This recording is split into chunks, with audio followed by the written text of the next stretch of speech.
What's up, everybody, and welcome to my AEW Dynamite review. I know I haven't been on reviews in a good minute now, maybe if it's only for pay-per-views and whatnot, but gotta do this review. Honestly, I've been taking a lot of reviews off lately. You had a lot of stuff going on, and I celebrated a birthday on Monday, so in a way, it's a little bit of a belated birthday, so if you have anything to say, I appreciate the happy birthday wishes, even though it was a couple days ago and whatnot, but AEW tonight. What do we got going on? Honestly, I probably would have reviewed last week's show, given I guess how loud the crowd was, even though it was a small building. But we're still around in Texas, Laredo, Texas this time. They did have a graphic up though for Jerry Jarrett, pro wrestling legend and whatnot. Promoter also. Listen, I don't know a lot about Jarrett other than being Jeff Jarrett's father. I do know some information on him. So, forgive me if I'm wrong.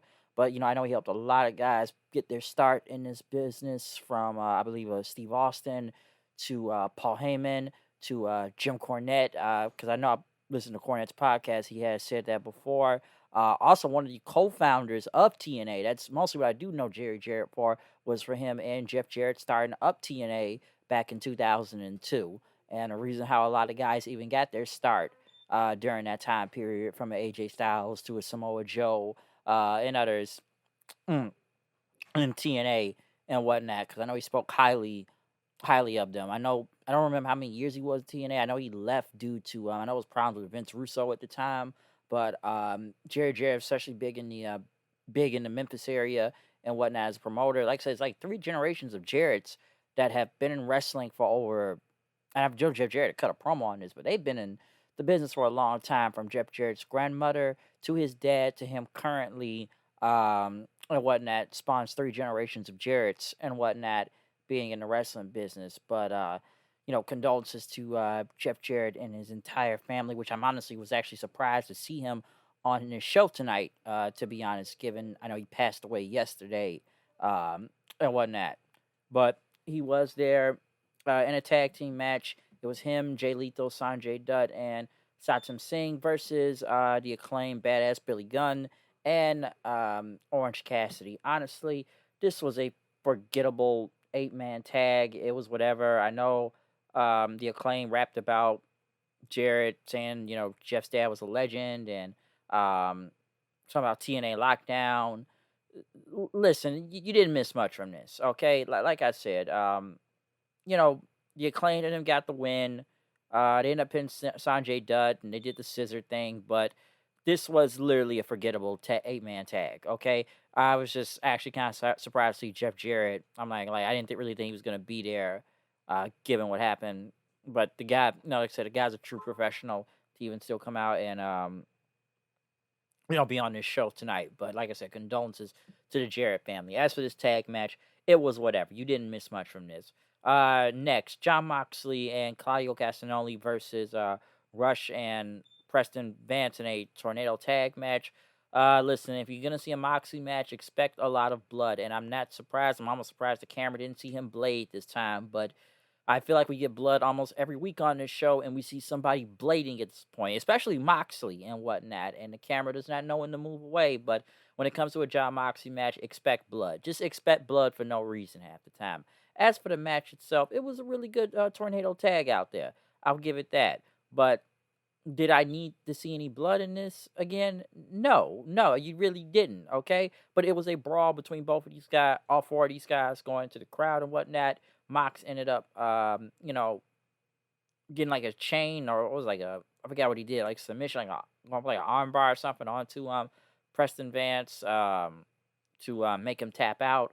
So Claudio and Moxley ended up winning the match. Blackpool Combat Club, because who else got involved? Yuta stopping the assistant and whatnot. So like I said, wild brawl out there. I'll give it that. But they showed Hangman watching backstage, and then he ended up getting jumped by Kip Sabian and them, because they're supposed to have a match later on. Next, Jim Ross sat down with Wardlow as Wardlow talked about Samoa Joe, and I thought it was a mentorship. It started as a mentorship at first, but Wardlow then went on to tell a story about his life, basically about his dad. Sorry, I had to sneeze. Talking about his dad when I guess only known until he was like 8 years old, and then coming back to him as a young adult. But basically talking about him passing away from cancer, and he never grew out his hair until after his dad had died. And it was a tribute to him. But when Joe cut his hair, that pissed him off a lot. So now he says he's going to end Samoa Joe at Revolution. So at least they're trying to get people to know who Wardlow is in a way, trying to do something because I've already said before about this feud and the whole TNT title thing. That's why I question why did he even really need to go to Darby to begin with, given that these two are still feuding just to take him off of TV for like 3 weeks. So really think about that for a second. But it was a good sit down interview. Mark Briscoe went against Josh Woods. I didn't see Rampage, so I didn't know what was going on, why it was a match. But Mark Briscoe went against him. Death Triangle came out to help him. Mark Briscoe fight off Josh Woods and the lawyer and everybody else and whatnot. Shit, where's the Death Triangle been? Well, it's just been the Lucha Bros, but still, where's Death Triangle been since they lost them 6-man belts? Like, where have we seen them? But I still say this a lot every time I see Mark Briscoe. Like, it's cool to see him on here. I'm glad he's finally getting a shot on AEW and everything. I know what Ring of Honor finally announced when their show was gonna happen, March the 6th. Apparently, he's being filmed from Universal Studios. So where'd the Impact Zone or where they filmed Dark at and stuff. I didn't want to question this in the get go when he was here for the tribute match for his brother Jay, but I really kind of sit there and wonder, how long is he going to be holding those Ring of Honor tag belts? Now that I think about it, because will they just have him give them up? I don't know. I really got to think about that sometime. But Mark Briscoe won with the Froggy Bow. Looking to the camera, talk about his brother, he loved him and he's gonna carry on that name and whatnot. So that was very nice to see. Still, fuck Warner Brothers Discovery at the end of the day though. Like I said, it's great to see Mark Briscoe, but it's still one of those bittersweet type of things, given everything that has happened in the past few weeks. Right after that, they had a sit down interview with Renee Young and Adam Cole. Adam Cole talked about his recovery, that he's getting better. He's able to move his right eye now. He won't vomit when he drives a car. But, he's ready to get back in that ring soon. So Cole should be back at any moment, he says. MJF came out, booed very heavily, talked about, no habla inglés, or sorry, no habla español, I should say. MJF talking about Danielson. I had these people on my side months ago, but, I turned on them for they could turn on me because it's all fickle and stuff. I am the devil and whatnot, but all these people in the crowd are trash. MJF, he say he doesn't like them and everything. And, convince the crowd that, he's better than them. And so I get you all I think all you just like Brian Danielson because you think he's the best in the world. He does all the best moves and has 5-star bangers, but news flash, okay? That's why none of us got in this business just to do cool moves, okay? It's because everybody wants to be the world champion, all right? And Danielson has never accomplished that. MJF basically went on to say dance to run for his money. He knows this Iron Man match is coming up, but he wants to bring out somebody that knows Brian Danielson his whole career, which was Christopher Daniels. And he told talk about Danielson. I'll just talk about him, all right? And Daniel says, "Listen, man, I know you pull out money and you want me to come out here and bury him and all that, but he said Danielson's gonna knock your dick in the dirt."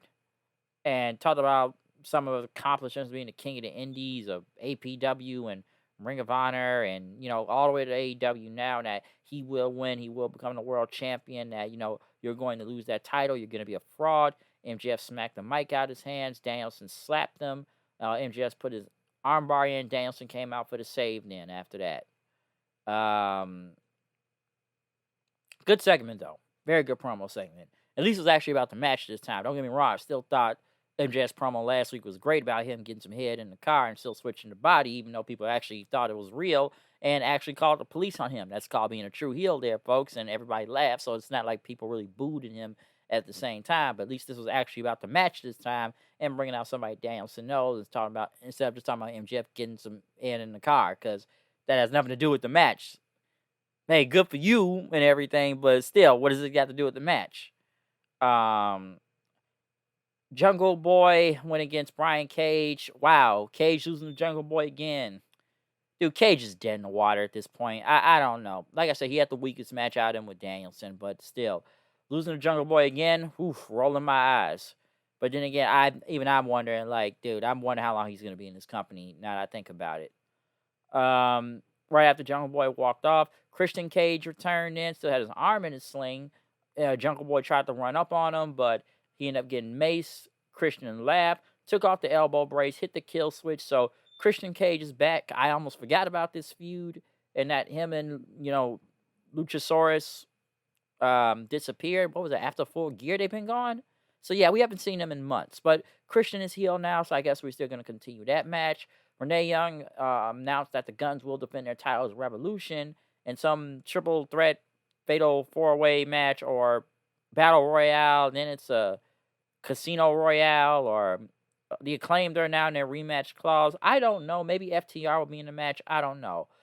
The Elite talked about the NBA All-Star Game, and I guess it's a rematch with Top Flight and AR Fox on Rampage. I don't care. I didn't like it was a spot fest last week. It'll be a spot fest again. Boom, boom, boom. There you go. Kip Sabian, I don't care. Went against Hangman Page. Hangman won. Deadeye. There you go. Right after John Moxley and the rest of the Blackpool guys come out, saying it's unfinished business, and you're not gonna beat him again. Page said, listen, we're not just gonna go with a ball and chain roll up here. We want to see another match, and it's only gonna end both of us walking a dark alley, and one of us has got to leave. And Moxie said, these ladies doesn't have any friends, cause who's gonna try to walk you out of it? Dark Order come out to literally zero reaction, which honestly I forgot these guys still worked in this company, and it's like what 3 of them left now. Like damn, I'm surprised this group is still a thing.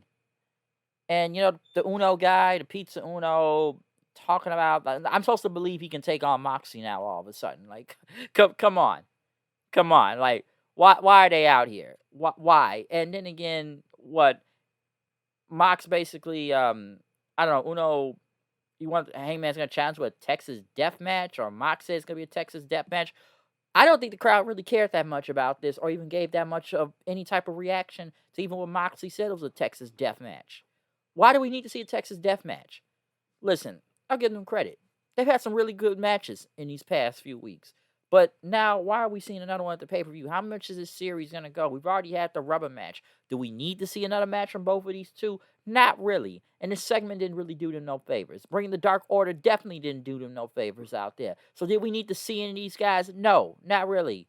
So, hey, match will be a Revolution, but does it need to be a Texas Death Match? I don't know. Jericho and them talked about something, and some on Rampage, and that Starks is a fraud. Yeah. I guess it'll end up a Revolution or something. Stokely Hathaway, now one of the new Black Panthers, all of a sudden talked about justice and getting Jesse Jackson on the phone from Hook, and I don't know, it was supposed to be a party or something, and now they laughed at Hook has been suspended and pending investigation. So there you go. Next, the main event, and by God, why was this even the main event? I'm surprised this was the main event. Tony Storm, Britt Baker, Ruby Soho, Tony Storm, and Paige Saraya pulled a fan, quote unquote, over the rail and gonna spray paint her. And let me say this: I know I didn't review the show last week, but good Lord, was that Leva Bates segment or whatever that was? How fake it looked and how bad it looked when they did. Are they like the new NWO or fake NWO and spray painting now? And it looked bad. And she's like, "No, please don't hit me." And what that segment was god awful last week. This match here, I did not care for, because now they're trying to say who's Ruby Soho gonna choose, huh? And Ruby won the match after throwing Tony Storm out of the ring and hitting her finisher or on Baker or rolling up for the win. Then Saraya and Hayter just trying to get her to join, and dude, I don't care about this feud. I don't really care what's going along right now. Paige is just there to kind of be there. I don't even know where her little NWO group is going and spray painting people. I don't think a lot of people cared about that. I'm surprised this was even the damn main event. And what's it going to be? Is it going to be a triple threat for the title now? Is that where we're going? Like, Jamie Hayes is going to defend the belt against whatever, Saraya and Ruby or Paige or whatnot. Like, is that where it's going to lead to? Because looks like what's going there. So I don't really care.